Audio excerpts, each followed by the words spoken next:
Bonjour à tous, bienvenue sur la chaîne aujourd'hui. Ça faisait quelques jours maintenant là, que je n'avais pas fait de vidéo sur les jeux. Bien évidemment, il y a eu les fêtes et tout. Beaucoup de travail également sur mon côté. Été très occupé dans les dernières semaines. J'ai pas vraiment pu faire de vidéos tutoriels. Et également, j'ai eu la nouvelle génération de consoles, la fameuse Xbox Series X.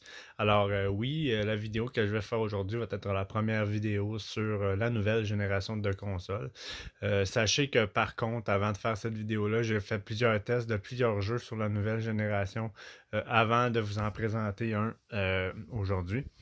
J'ai testé Cyberpunk ainsi que Assassin's Creed Valhalla et le NHL 21 sur la nouvelle génération de consoles. Et pour ma part, au niveau graphique, j'ai une TV qui est le 4K Ultra avec la meilleure résolution d'image qu'on peut pas avoir présentement sur le marché. Alors, c'est très beau les jeux, très fluide. Mais on va en venir au vif du sujet le plus rapidement possible. Aujourd'hui, je veux faire la présentation d'un jeu. Je vous ai fait, pour ceux qui me suivent, une vidéo sur Dishonored 1. V'là quelques semaines. Je vous avais dit que je vous présenterai la suite qui est Dishonored 2, bien évidemment. Ce jeu-là, juste ici. Oui, j'ai terminé le 1, enfin, ainsi que les deux DLC de la première opus. Et maintenant, je suis sur le point de commencer la deuxième version, c'est-à-dire le 2, Dishonored 2. Je voulais vous présenter en fait un petit peu au niveau menu et tout, un peu comme j'ai fait dans la première vidéo pour vous montrer un peu le fonctionnement du jeu. Bien évidemment, c'est pas du gameplay que je fais, c'est des vidéos de tutoriel. Ce sont des vidéos qui vont vous aider à comprendre l'ensemble du jeu, la mécanique également du jeu, ainsi que ses menus et comment est-ce qu'on s'y retrouve. Et avant d'embarquer dans les menus, je voulais vous montrer sur la série X à quel point le jeu était extrêmement fluide. Et sachez également que pour avoir terminé le 1, le 2 a une immersion aussi captivante que le 1. Au niveau gameplay, c'est également tout autant intéressant le 2 que le 1. La différence entre le 2 et le 1, c'est que dans cette version-ci, vous avez la possibilité de choisir deux personnages lorsque vous commencez l'histoire. Bien évidemment, ces choix de personnages-là sont pas trop compréhensibles pour ceux qui n'ont pas fait le 1. Bien évidemment, ça reste quand même une histoire assez continue. Je vous dirais que l'histoire se continue à la suite du premier. Alors, pour ceux qui veulent vraiment être intéressés à cet opus-là, je vous suggère fortement de faire le 1 en premier. Et ensuite de ça, celui-ci. Et il y a le troisième également que je vais faire là, par la suite de ça. Je vais commencer par vous présenter l'interface de menu dans le jeu pour se retrouver. Bien évidemment, je n'ai pas toutes les options parce que je commence le jeu. C'est vraiment une vue d'ensemble qu'on va faire ensemble aujourd'hui. Alors ça, ici, c'est le fameux menu de toutes les possibilités que vous avez dans le jeu se retrouve ici. Comme je vous expliquais, vous avez l'onglet en haut, c'est marqué Mission, Pouvoir, Charme d'os, Texte, Carte et Notes. Mais à force d'avancer, il y a d'autres onglets qui vont apparaître pour vous donner accès à votre inventaire et ainsi de suite. Je vais quand même vous expliquer grosso modo. Je vous dirais que dans l'ensemble, ceux qui ont regardé ma vidéo, pour Dishonored 1, je vous dirais que celui-ci est pas mal ressemblant au niveau du menu. Quand même assez facile de s'y retrouver. Alors, bien évidemment, ici, dans la première onglet, on a l'onglet Mission. Et vous avez ici, si on descend, toutes les options que vous pouvez faire dans votre mission principale. Alors, bien évidemment, vous avez ici votre mission principale et ensuite de ça, vous avez des quêtes optionnelles que vous pouvez ajouter à ça dans votre quête principale. Bien évidemment, c'est un jeu qui est un monde semi-ouvert. Alors, ça se passe dans des maps où vous avez quand même une bonne liberté de vous y promener pour trouver des choses ainsi que garnir votre inventaire. Mais c'est pas un jeu qui est fait sur un système de loot. Vous avez déjà votre armement. Par contre, vous allez pouvoir avec le temps améliorer vos armements et avoir accès à des meilleurs avantages de combat à force d'avancer. Mais c'est pas un jeu où vous allez looter des armes ou quoi que ce soit. Vous allez toujours avoir la même base d'équipement que vous pouvez améliorer. Alors c'est ça. Options ici, vous avez vos missions principales ainsi que différentes options que vous pouvez faire pour ajouter à votre mission principale. Si on tourne ici dans le indice de mission, alors lorsque vous allez avancer dans votre aventure, vous allez récupérer des indices de mission qui vont pouvoir vous aider à compléter vos objectifs. Alors ça va être très important de prendre le temps de lire des fois les documents ou notes que vous allez acquérir ou trouver à force d'avancer parce qu'il y a beaucoup de choses là-dedans des fois qui peuvent vous donner des informations cruciales sur l'histoire ainsi que certaines missions. Et pour l'avoir vécu dans le 1, il y a une couple de fois dans le 1 où j'ai tourné en rond beaucoup parce que j'avais pas nécessairement pris le temps de lire comme du monde tout ce que j'avais acquéri. Et des fois, retourner dans ses notes, c'est toujours intéressant. Mais cette fois-ci, dans cette version-ci, vos indices de mission se retrouvent ici. Alors, c'est plus facile d'accès. Sinon, vous avez des objets de quête. Alors, bien évidemment, vous allez acquérir certains objets qui vont vous permettre justement de compléter certaines missions principales ou peut-être même missions annexes que vous allez acquérir là, à force d'avancer dans l'histoire, bien évidemment. Sachez aussi que la vidéo, il n'y a pas de spoil. Mon but n'est pas de vous révéler quoi que ce soit sur l'histoire. Ça, je garde ça vraiment pour les autres YouTubers. Moi, je veux vraiment que pour ceux qui n'ont pas joué à ce jeu-là, que vous le découvrez vous-même à 100%. Par contre, au niveau mécanique, c'est la raison pour laquelle je fais cette vidéo. Maintenant, on va aller dans l'onglet pouvoir. Alors, un peu comme dans le 1, pour ceux qui y ont joué, vous avez accès à différents pouvoirs que vous allez pouvoir également améliorer avec des runes. Des runes que vous allez justement trouver à force de parcourir le monde dans votre aventure. Comme je vous disais, c'est des maps semi-ouvertes. Alors, ça se passe un petit peu par chapitre, je vous dirais, le jeu. Et lorsque vous faites un chapitre, ben, cette map-là vous donne accès à quand même une bonne inventaire de runes que vous pouvez trouver pour améliorer vos pouvoirs. Et vous en avez quand même plusieurs que vous pouvez monter et acquérir. Et c'est très intéressant ce jeu-là parce que dans cet opus-ci, contrairement au 1, dans celle-ci, vous avez la possibilité de jouer sans ou avec pouvoir.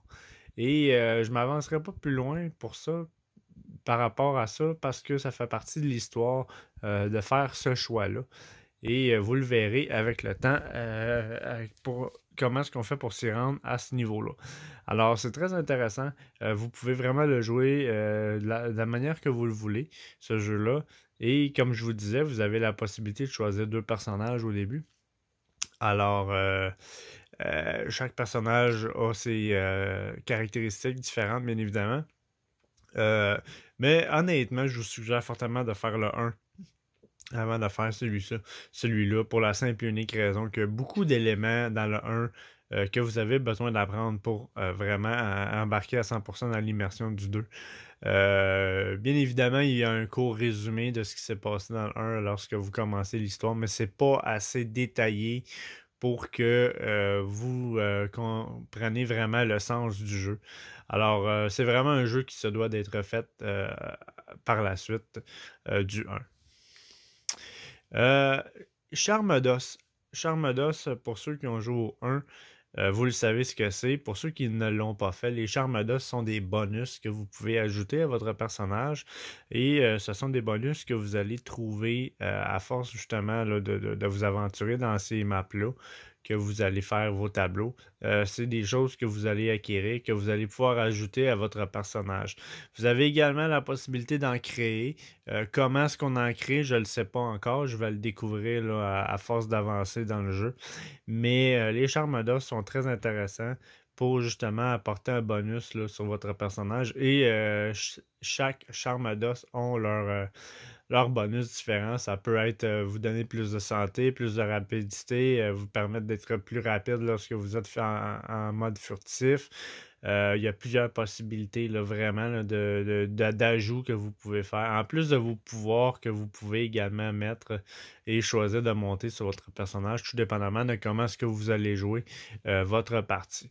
Bien évidemment, vous allez faire le tour du jeu une fois et pour ceux qui ont vraiment aimé, vous allez pouvoir recommencer le jeu. Peut-être avec un mode de difficulté plus difficile et justement jouer avec peut-être différents pouvoirs pour vraiment jouer de façon différente.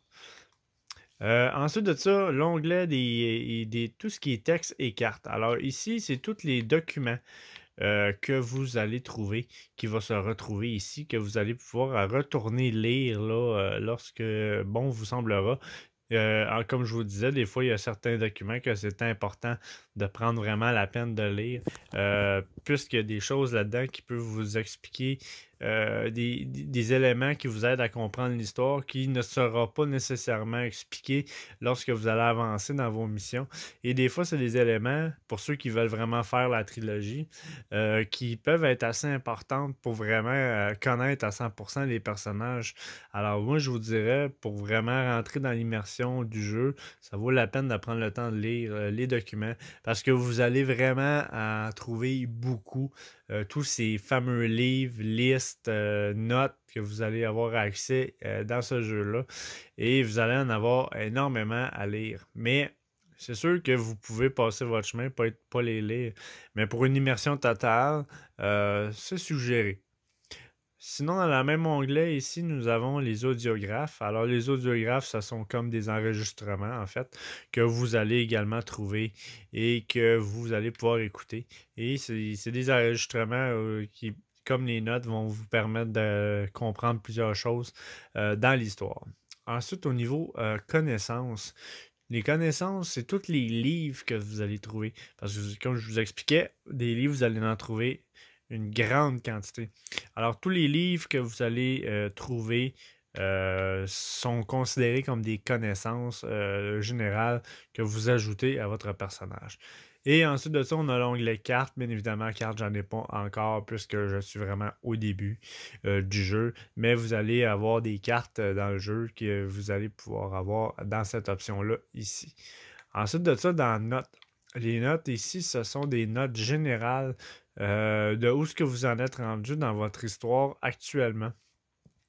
Alors, ça va être quand même assez important de prendre le temps de les lire. À chaque fois que vous allez terminer une mission ou un chapitre dans le jeu, vous allez avoir une fameuse note ici qui va vraiment vous faire un résumé de la mission que vous venez de faire ou que vous allez avoir à faire pour avancer. Et je vous dirais qu'au niveau du menu, ça fait pas mal le tour. Sinon, si on va dans le Press Start, ben, c'est un classique en fait. Vous pouvez faire une sauvegarde rapide. Vous pouvez ici sauvegarder votre partie, la recharger. Si vous n'aimez pas la tournure dont la mission a commencé, puisque vous avez raté un objectif annexe ou quoi que ce soit, vous pouvez à tout moment là, recommencer la mission. Vous avez également ici vos options que vous pouvez aller changer assez facilement. Et l'initiation est le fameux tutoriel de toutes les manipulations de la manette, justement pour apprendre à manipuler le jeu le mieux possible avec les touches qui vont vraiment vous donner le bon guide pour faire certaines manipulations. Les stats, bien évidemment, ben, c'est pas compliqué. Vous avez toutes vos statistiques ici au niveau global, au niveau mission en cours et partie que vous pouvez trouver ici.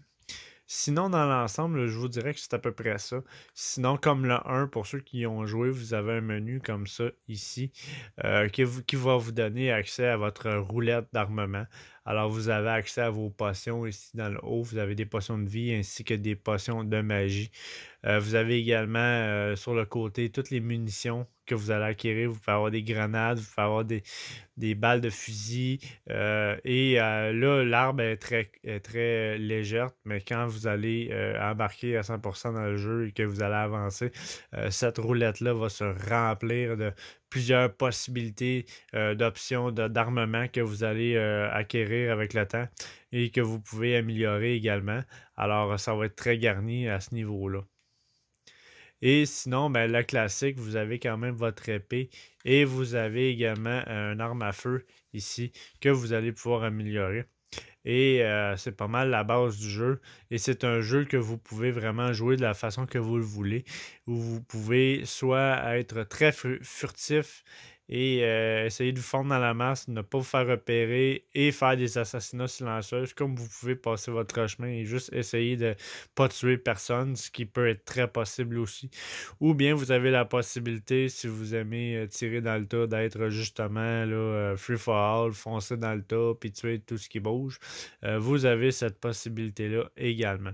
Dans l'ensemble, pour ce qui est du jeu Dishonored 2, c'est à peu près ça. Je ne veux pas vous parler de l'histoire parce que je veux que vous le découvrez à 100%.